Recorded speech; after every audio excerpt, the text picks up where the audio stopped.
अपने बॉडीगार्ड बनने के पहले ही दिन retired special force operative John ने दो संदिग्ध व्यक्तियों को उस लड़की की ओर धीरे धीरे बढ़ते देखा जिसकी सुरक्षा की जिम्मेदारी अब उस पर थी। हालांकि जॉन के पास उस वक्त हथियार नहीं था, फिर भी उसने स्वाभाविक रूप से कमर की ओर हाथ बढ़ाया जहां उसका गन होता। वे दोनों व्यक्ति केवल लड़की की कुछ तस्वीरें लेकर आगे बढ़ गए, लेकिन जब वे पास से गुजरे तो जॉन लॉक की आंखों की तीव्र चमक ने एक प्रशिक्षित सैनिक की भयानक मौजूदगी महसूस कराई। उस ऊर्जा से घबराकर वे बाइक पर तेजी से भाग गए।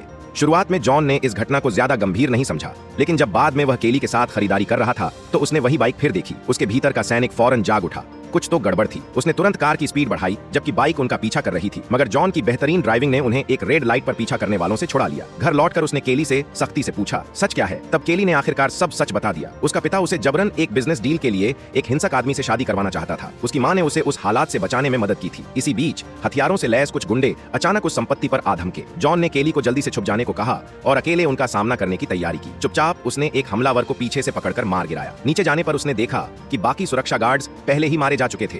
ये लोग अच्छी तैयारी करके आए थे। जॉन दौड़कर केली के कमरे में पहुंचा, लेकिन वह गायब थी। उसने पूरे घर में उसे खोजा और अंततः उसकी चीख की आवाज सुनाई दी। तेजी से उसने अपहरणकर्ता को चौंकाकर मार गिराया और फिर केली और उसकी मां को लेकर संपत्ति से निकल गया। गुंडे पीछा छोड़ने वाले नहीं थे।